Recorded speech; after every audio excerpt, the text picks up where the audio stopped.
Hello everyone. चलिए आज हम अलाउद्दीन खिलजी के बारे में पढ़ते हैं। इसका पहला क्लास में हम लोगों ने पश्चिम भारत के अभियानों को देख चुके थे। इनका टाइम पीरियड 1296 से 1316 तक है। आज हम दक्षिण अभियान के बारे में पढ़ते हैं। दक्षिण अभियान में देवगिरी, वारंगल, द्वार समुद्र, मथुरा। देवगिरी का युद्ध 1306 जो कि महाराष्ट्र में है। वारंगल आंध्र प्रदेश 1308, द्वार समुद्र कर्नाटक 1310 ईस्वी और मथुरा का तमिलनाडु 1311 ईस्वी में। अलाउद्दीन खिलजी दक्षिण अभियान में ये चारों युद्ध किए थे जो कि इम्पोर्टेंट है। सारे एग्जाम में ये सब पूछा जाता है, तो आप ध्यान से देखिए। पहला तो है देवगिरी अभियान। देवगिरी के जो शासक यादव वंश के थे रामचंद्र, वो अलाउद्दीन की अधीनता को स्वीकार कर लिए बिना लड़े ही। जब उन्हें पता चला कि हम अलाउद्दीन खिलजी के सैनिकों से नहीं सकेंगे, तो उन्होंने पहले ही आत्मसमर्पण कर दिया। अलाउद्दीन खिलजी ने रामचंद्र को राय रायन की उपाधि दी। अलाउद्दीन ने रामचंद्र को राय रायन की उपाधि दी। ये कई सारे एमसीक्यू में आते हैं, ये बहुत ही इम्पोर्टेंट है। उसके बाद दूसरा हमारा हो गया वारंगल अभियान जो कि 1308 ईस्वी में हुआ है। यहाँ के जो शासक थे वो काकतीय वंश के थे, है ना। प्रताप रुद्रदेव काकतीय वंश के थे, उनका नाम था प्रताप रुद्र देव।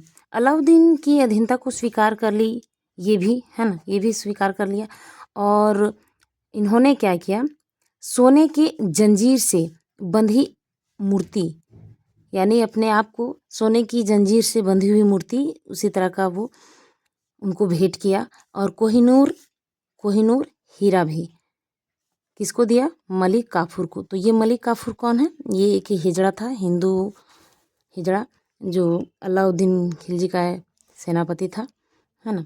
तो उसको दिया कोहिनूर हीरा और सोने की जंजीर से बंधी हुई अपनी ही मूर्ति। तो किसकी मूर्ति, प्रताप रुद्रदेव की मूर्ति उन्होंने बना के मलिक काफूर को क्या किया, भेंट किया।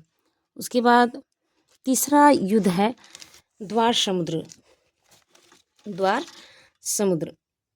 जो कि 1310 ईस्वी में हुआ। ये कर्नाटक में है।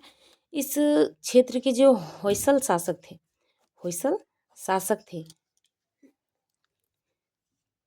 वो हैलीबीड मंदिर के कारण क्या थे, प्रसिद्ध थे।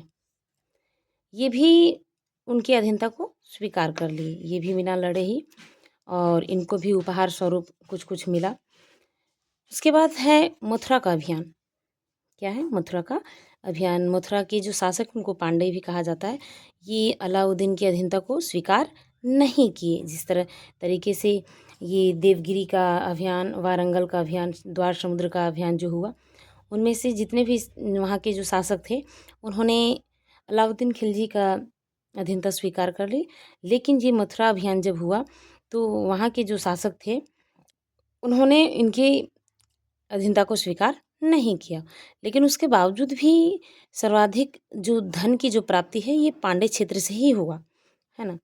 इसमें से नोट में देखिए, इस पांडे क्षेत्र से मोतियों के लिए क्या था, ये प्रसिद्ध था। पांडे क्षेत्र मोतियों के लिए क्या था, प्रसिद्ध था। और इसका वर्णन है ये मेगास्थनीज ने किया था।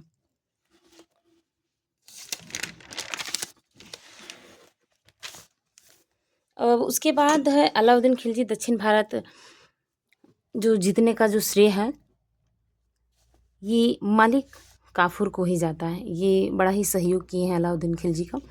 अलाउद्दीन ने दक्षिण भारतीय प्रांतों को अपने साम्राज्य में नहीं मिलाया, बल्कि यह अभियान सफल था उसके बावजूद भी ये विलय नहीं किए, है ना।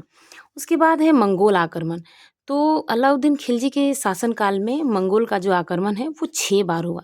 ये क्वेश्चन आता भी है, सर्वाधिक बार मंगोल आक्रमण किसके शासनकाल में हुआ, तो ये अलाउद्दीन खिलजी के शासनकाल में कितनी बार हुआ, तो 6 बार मंगोल आक्रमण, ठीक है।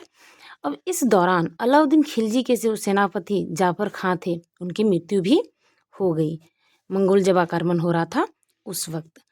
उसके बाद सैन्य सुधार की बात की जाए तो अलाउद्दीन खिलजी नगद वेतन देना प्रारंभ किए, है ना।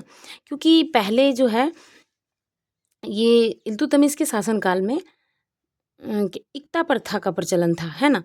तो वेतन की जगह पर ज़मीन दिया जाता था, लेकिन अलाउद्दीन खिलजी ने नगद वेतन देना प्रारंभ किया। उसके बाद इन्होंने अस्थाई सेना भी रखना शुरू किया, घोड़े दागने की प्रथा, सैनिकों की हुलिया का प्रथा, ये सब सैन्य सुधार अलाउद्दीन खिलजी के शासनकाल में हुआ।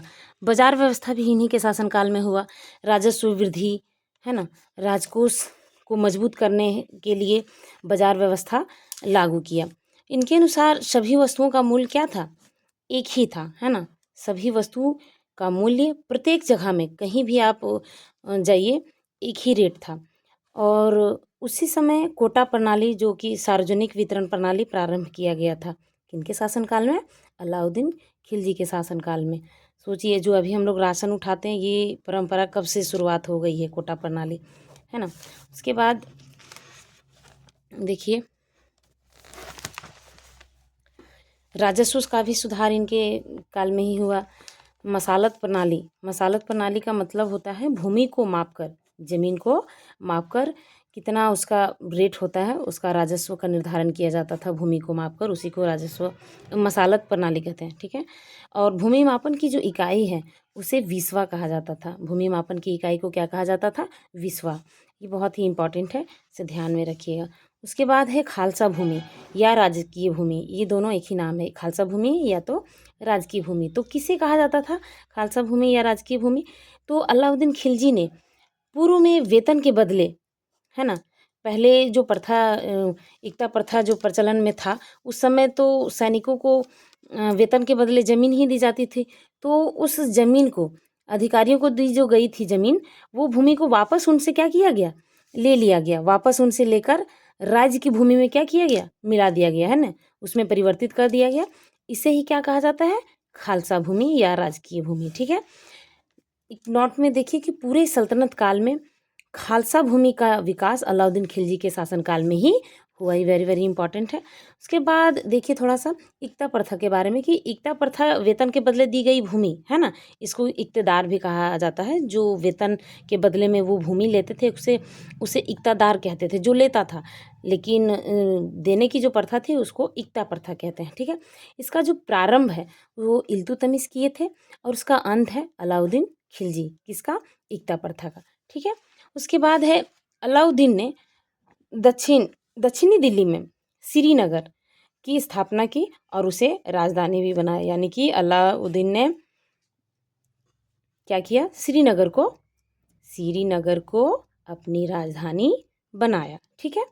उसके बाद है दोआब के क्षेत्र में कर वृद्धि। दोआब का मतलब होता है दो नदियों के बीच की जो भूमि होती है, दो नदियों के बीच की जो भूमि होती है वो क्या होती है, बहुत ज़्यादा उपजाऊ होती है।